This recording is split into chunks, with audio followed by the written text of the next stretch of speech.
मुंगीला सांगावं लागते, लहानपण देगा देवा मुंगी साखरेचा रवा. मुंगीला सांगावं लागत नाही, तिला पत्ता नसतो. आपल्याला सुद्धा आपल्या यशाचा पत्ता नसतो, पण तो शोधावा लागतो. आपल्या घरामध्ये कोणत्या खोलीमध्ये, कोणत्या कपाटामध्ये, कोणत्या डब्यात साखर आहे मुंगीला बरोबर समजते का? आपण उघडून ठेवतो का? नाही. मग ते मुंगी जर यशाचा शोध घेऊ शकते तर आपण का नाही घेऊ शकतो की नाही आपण शोध? मग हे शक्य आहे, आपण शोध घेऊ शकतो. पण कधी? जेव्हा मुंगी बनून आपण साखर खाऊ तेव्हा. म्हणजे लहान बनून शिका. मला लय येते, मी सर्व काही ज्ञानी आहे, सर्वज्ञ आहे, असं जर तुम्ही म्हटलं तर तुम्ही मोठे नाहीत. तुम्ही मोठे आहात का? नाही. म्हणून लहान बनून जर तुम्ही शिकलं तर सर्व काही शिकायला मिळते. म्हणजे आज रोजी आपण असं म्हणायचं की मी शून्य आहे, मला काहीच माहित नाही. म्हणून लहानपण देगा देवा मुंगी साखरेचा रवा. ऐरावत रत्न थोर त्यास अंकुशाचा मार. ऐरावत म्हणजे कोण? ऐरावत म्हणजे हत्ती. ऐरावत म्हणजे हत्ती. पण या हत्तीला चालवण्यासाठी, हत्ती लय मोठा आहे, भला मोठा हत्ती, मुंगी कुठं हत्ती कुठं, पण त्या हत्तीची जिरवण्याची ताकद त्या माहुतामध्ये आहे. त्याच्या हाती अंकुश म्हणजे पुराण असते, आरी असते. एक आरी मारली की हत्ती बी सारखा होते. मग एवढं मोठं असून चालणार आहे का? हत्तीसारखं मोठं पाहिजे का आपण? नाही. हत्ती मोठा आहे, पण त्याला एक अंकुश मारला की हत्ती बरोबर सरकाच चालते, कन कसं चालते बरोबर. बैल बघा, गाड्याला झुंपेल असतात, हेकडे तेकडे हेकडे तेकडे, एक आरी मारली की बैल लगेच सरकाच. मग तुमच्या आयुष्यामध्ये वडील सांगतात, आई सांगते, मामा बोलते, नातेवाईक बोलतात, रागवतात, शिक्षक बोलतात, याचा अर्थ आम्ही तुम्हाला आऱ्या मारतो, आम्ही तुम्हाला पुराण मारतो. काहून? की तुम्ही सरके चालले पाहिजेत, म्हणजे तुम्ही तुमच्या ध्येयापर्यंत पोहोचले पाहिजेत. म्हणजे आम्ही बोलतो, आम्ही टोचून बोलतो, रागावतो, ते का? ह्या आमच्या एक प्रकारचा तुम्हाला अंकुश आहे की तुम्ही सरळ मार्गाने गेले पाहिजे, चांगल्या मार्गाने गेले पाहिजे. आदित्य सरळ बस. पुढचा अलंकार आहे अर्थांतरन्यास अलंकार. कोणता आहे? अर्थांतरन्यास अलंकार. आता या अलंकारामध्ये जेव्हा एखाद्या विशेष उदाहरणावरून सामान्य सिद्धांत काढला जातो किंवा एखाद्या सामान्य विधानावरून सामान्य उदाहरण सांगितले जाते. काय सांगतोय मी? सामान्य उदाहरणावरून एखादं सामान्य विधान करतात किंवा सामान्य विधानावरून एखादं सामान्य उदाहरण काढतात, तेव्हा अर्थारण्य अलंकार होतो. आता याचं उदाहरण जर आपण पाहिलं, रामकृष्ण आले घरी त्या विना जग का ओसची पडले, हे विशेष उदाहरण झालं. जग पळभर म्हणतील हाय हाय, मी जाता त्यांचे राहील काय. बरोबर आहे की नाही? जग पळभर म्हणतील हाय हाय, म्हणजे आपण जर मेलो लोक म्हणतील चांगला होता, मस्त होता, तेरव्यात काय ठेवते काय माहिती नाही का? लोक काय म्हणतील? तुम्ही मागं स्टेटस पाहिलं, लोक काय म्हणतील याचा विचार करायचा नाही. लोक तुमच्या तेरव्यालाही म्हणतील बुंदी पाहिजे होती, ऊन जास्त आहे, मठ्ठा पाहिजे होता. बरोबर आहे की नाही? लोकांना काय, लोक तुमच्या तेरव्याची वाट पाहतात. मग लोक काय म्हणतील याचा विचार करायचा नाही. म्हणून जन पळभर म्हणतील हाय हाय, मी जाता त्यांचे राहील काय, हे अर्थारण्यास उदाहरण आहे. पुढचा शांत राहा. पुढचा जो अलंकार आहे तो अलंकार, यामध्ये आपण व्याजस्तुती अलंकार पाहूया. कोणता आहे तो? व्याजस्तुती. जेव्हा आतून निंदा पण बाहेरून स्तुती, किंवा आतून निंदा आणि बाहेरून स्तुती केलेली असते, असं वर्णन जिथं असते त्याला व्याजस्तुती अलंकार असे म्हणतात. म्हणजे आतून निंदा बाहेरून स्तुती, बाहेरून स्तुती आतून निंदा, असं असेल तेव्हा त्याला म्हणायचं व्याजस्तुती अलंकार. कोणता अलंकार? व्याजस्तुती अलंकार. पाहती पाणी सुटे, खात दात तुटे. पाहता पाणी सुटे, खात दात तुटे, लाडू असा बरवा, सुग्रण तू खरी. बघा, म्हणजे एखाद्या स्त्रीबद्दल तो बोलतोय कवी की पाहती पाणी सुटे, खात दात तुटे.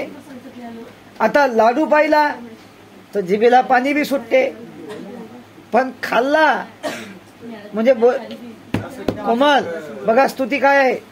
म्हणजे तू जे लाडू बनवले ते जर मी खाल्ले तर दात तुटतील माले. पण कधी कधी असंही म्हणायला लागते, लाडू असा बरवा सुगरण तू खरी. म्हणजे बघा तिला म्हणून राहिला, तू जे लाडू बनवले तर दात तुटतील, पण तुझ्यासारखे लाडू बनवण्याची किमया कोणातच नाही. म्हणजे समोरची बाई कन्फ्यूज, हा स्तुती करते का निंदा करूला काही समजत नाही. बरोबर आहे. याला म्हणायचं व्याज स्तुती अलंकार. लेकी बोले सुने लागे, म्हणजे लेकीला बोलली सुनील लागू राहिलो. म्हणजे सासू बोलते कोणाले, ती लेकील शिवीगाळ करते, पण तिला शाळेत तर कोणाला असते, सुनीले. लेखी बोले व्याजस्तुती अलंकार. कोणता अलंकार आहे, व्याजस्तुती अलंकार. मागं तुम्ही उदाहरण पाहिलं आपल्या घरामध्ये नाही का, लाईव्ह उदाहरण पाहिलं आपल्या घरात तुम्ही. व्याजोक्ती अलंकार. आता व्याजस्तुती आता कोणता आहे, व्याजोक्ती. जेव्हा एखाद्या गोष्टीचे घटनेचे खरे कारण लपून दुसरेच कारण सांगितले जाते तेव्हा व्याजोक्ती अलंकार होतो. कोणता अलंकार होतो, व्याजोक्ती अलंकार होतो. व्याज उक्ती खोटे बोलणं. व्याजोक्ती म्हणजे काय, खोटे बोलणे. आठवण त्यांची होता नेत्र माझे पानावती. आठवण त्यांची होता नेत्र माझे पानावती. सांगा परी मी कांदा कापत होती. किती खोटं बोलते. एखाद्या बाईले किंवा एखाद्या माणसाला म्हणा, कारबा काऊन रडू राहिला, मला लय आठवण येऊ राहिली. मूर्ख बन नको ना, कांदा कापून राहिला तू. म्हणजे किती खोटं बोलणं आलं. याला म्हणायचं व्याजोक्ती नाही का. आता हे काय, नैना परी कृश जाती. नैना परी कृश जाती अश्रू आसावरी येती. डोळ्यात गेलो कचरो आणि सांगायचं की तुझी आस आहे, तुझी इच्छा आहे, आठवणी राहिली म्हणून मी रडून राहिलो. तू या डोळ्यात कचरो गेलो हे नाही सांगत. हे झालं व्याजोक्ती अलंकार. कोणता अलंकार, लक्ष द्या रे इकडे. मग इकडे लक्ष द्या. पुढे चेतन गुणोक्ती अलंकार. जेव्हा निसर्गातील निर्जीव वस्तू सजीव आहे असं जेव्हा सांगितलं ते आणि निर्जीव वस्तू सोबत सजीव असल्यासारखं जेव्हा भास होतो तेव्हा चेतन गुणोक्ती अलंकार असतो. हा बी नोट करून घ्या, उद्या येऊ शकतो. चेतन गुणोक्ती अलंकार. निसर्गातील निर्जीव वस्तू सजीव असल्यासारखं आपण त्याच्यासोबत वागतो. बघा, चाफा बोले ना, चाफा चाले ना, चाफा खंत करी आणि काही केल्या फुले ना. मग आता चाफा बोलते का, चाफा चालते का. मग एवढं सगळं असल्यावर बी चाफा खंत करी. आता चाफा कधी चिंता करते का, काही घेणार का चाफ्याले, काहीच घेण देत नाही. तरी बी यामध्ये काय आहे, यामध्ये काय आहे, निर्जीव वस्तूला सजीव करू राहिला. बरोबर आहे की नाही. आमचा फॅन जणू काही हेलिकॉप्टरच. मग आता तो फॅन, त्याची कल्पना लय वेगवेगळी तुलना आहे. ठीक आहे. पुढचा अलंकार सार अलंकार. फार चांगला आहे. जेव्हा एखादा टॉपिक शिकवला जातो आणि त्यातला सगळा सार काढला जातो, मतिता अर्थ काढला जातो, त्याला म्हणायचं सार अलंकार. म्हणजे जेव्हा एखाद्या वाक्यातील कल्पना ही चढत्या क्रमाने मांडून शेवटी त्या कल्पनेचा उत्कर्ष किंवा निष्कर्ष काढला जातो तेव्हा त्याला सार अलंकार म्हणतात. याला इंग्लिशमध्ये पॅराडॉक्स म्हणतात. काय म्हणतात, paradox. Figure of speech. Paradox, figure of speech. विद्येविना मती गेली, मती विना नीती गेली, नीती विना गती गेली, गती विना वित्त गेले, वित्त विना शूद्र खचले आणि इतके अनर्थ एका अविद्येने केले. समजलं का. विद्या अविद्येने केले, विद्येने नाही केलं. महात्मा फुले यांचं जो अखंड कविता आहे, काय म्हणतात ते, विद्येविना मती गेली, मती विना गती गेली, नीती विना गती गेली, आणि गती विना वित्त गेले, आणि वित्त विना शूद्र खचले, आणि इतके अनर्थ एका अविद्येने केले. तर हा आहे या ठिकाणी सार अलंकार. आता आहे विरोधाभास अलंकार. बोलताना विरोध नसून केवळ तो विरोधाभास असल्याचं जेव्हा भासते तेव्हा त्याला विरोधाभास अलंकार असे म्हणतात. स्वतःसाठी जगलास तर मेलास, दुसऱ्यासाठी मेलास तर जगलास. बघा काय आहे, जगणे मरणे विरोध आहे ना. संभाजी महाराजचं वाक्य आहे. औरंगजेबाशी बोलताना ते बोलत होते, क्यों रे संभा अब कैसा लग रहा है तेरी सुबह निकाल कर.